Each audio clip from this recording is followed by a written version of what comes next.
Pero ang eto po, dito po ako nasasaktan, 'no? Eto po masakit po sa atin 'to lahat. Eto pong susunod na ibabalita po natin. Erwin Tulfo, tututukan umano ng kanyang Blue Ribbon ang posibleng anomalya sa mga nasirang infrastruktura sa Mindanao dahil sa lindol. Alam nyo, no? Ito, ituloy lang natin ha.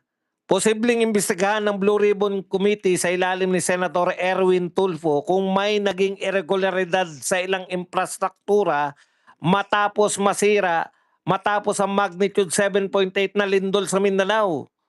Ayan po. Dito natin makikita na importante talaga yung mga infrastructure natin at kayang mag-withstand ng malalaking earthquake. So isa rin yan sa mga tinignan natin yung ating building code. Oh.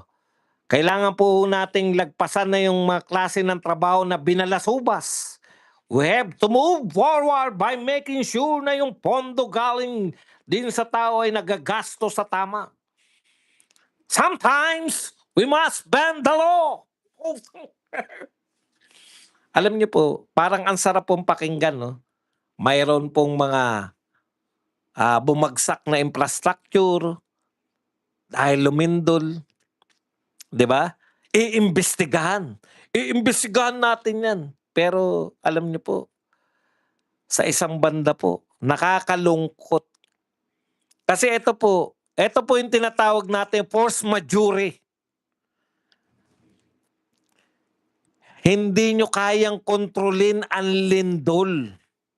Iimbestigahan ninyo yung bumagsak na infrastruktura ng lumindol. Samantalang, yang Blue Ribbon matagal na po. Ang dapat mong tutukan, Erwin Tulfo, flood control dahil gumastos tayo ng pera. Hindi ko po sinasabing wag pong intindihin. Baka naman tama naman yung sinasabi nila. Pero ito po, hulaan eh. Hindi po ba? Ibig nyo sabihin, papapanagutin ninyo kahit po mga pribado. Alam ko, private yan. Jollibee yung nakita kong bumagsak eh. Ibig nyo sabihin, uunahin nyo pang imbestigahan niya kaysa yung mga obvious na mga nagnakaw.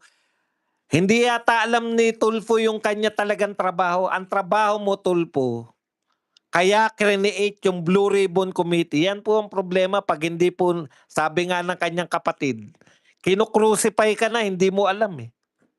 Binigyan ka ng trabahong hindi mo kaya in the first place. Kaya yan binigay sa iyo, baka nakakalimot ka, Tulfo, kayong dalawang Tulfo, isa lang pumalpak sa inyo, palpak na rin ang tingin sa isa. Kaya kayo binigyan ng ganyan kalaking trabaho ngayon. Alam nyo kung bakit? Ako na magsasabi, mukhang hindi nyo naunawaan eh. Buti pa si Ben Bitag Tulfo, nauunawaan kung bakit binigay sa iyo yung Blue Ribbon. Kaya binigay sa iyo yung Blue Ribbon dahil alam nila na papalpak ka. Napakalapit na ng eleksyon. Ang mga Tulfo laging ang taas ng rating sa lahat ng mga rating ng lahat ng posisyon. Mapa presidente, mapa vice president, lagi silang second or third sa ating Vice President Sara Duterte. Ang taas ng posisyon nyo. Tulfo, ngayon lantad na lantad. Ang gusto ng lahat ng mamamayang Pilipino, mag-imbestiga kayo sa Blue Ribbon Committee sa flood control. Alam nila na kaya kayo nilagay dyan para maawat. Hindi na, nakita na ng tao, lumantad na 18 soldiers eh. Sabi pa nila, meron pang 14 nakasunod na ex-marines. Meron pang 7, pag hindi pa tayo na-satisfy sa 14, meron pang 7 na magpapatunay na katotohanan yung mga sinasabi na naunang 18. Pero, nag-iisip ka pa rin, ang dami pong dapat lutasin, ang dami pong dapat sampahan ng kaso, ang dami pong dapat makita. Hanapin kung sino yung mga magnanakaw sa flood control. Totoo yan. Yan yung dapat hinahanap sa flood control. Sino yung mastermind? At dyan papunta, alam ng lahat ng tao yung difference. Ang laki ng diferensya ni Erwin Tulfo kay Marcoleta. Si Marcoleta, matalino, magaling na abogado. Si Tulfo, hindi ka na abogado, hindi ka pa makonsider na magaling na broadcaster. Hindi ka nalilinya sa mga katulad ni Mike Enriquez, nila Noli De Castro, nila Corina Sanchez, Mel Chanco, Jay Sonsa, pati kay Arnold Clavio. Oh. Ang layo mo kay Marcoleta eh. Si Marcoleta papunta sa mastermind ang investigasyon.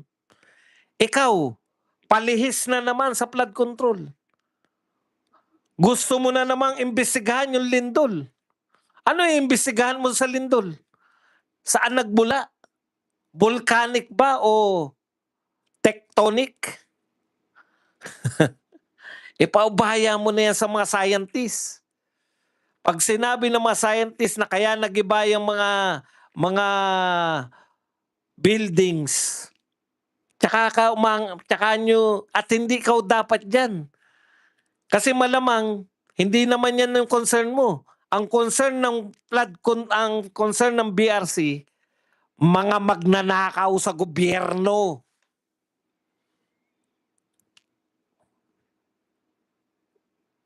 Ililihis nyo na naman. Totoo, sikat yan. Yan ang magaling, dyan magaling yung mga Tulfo eh. Sa mga virals.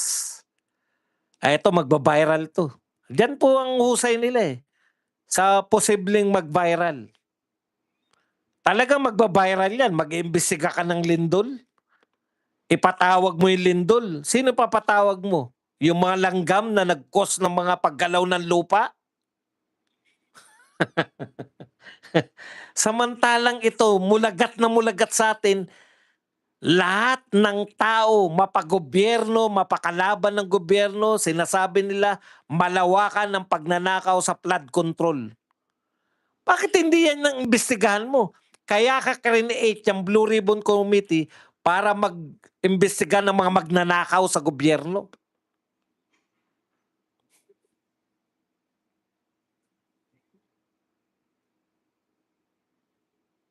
Lindol ang balak mong imbestigahan kontra sa flood control?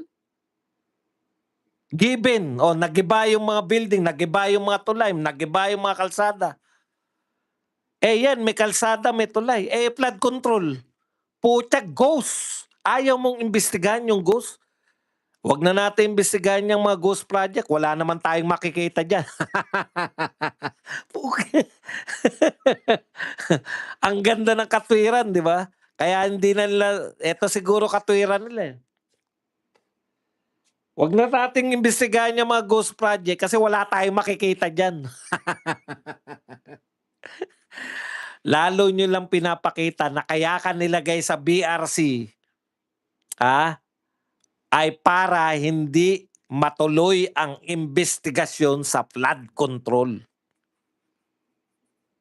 Una't huli na yata yun sa flood control na naman. Kaya nakakaawa po tayo mga Pilipino eh. Dito tayo mag-imbestiga sa mga nakikita natin. We must bend the law. Sometimes, we must bend the law.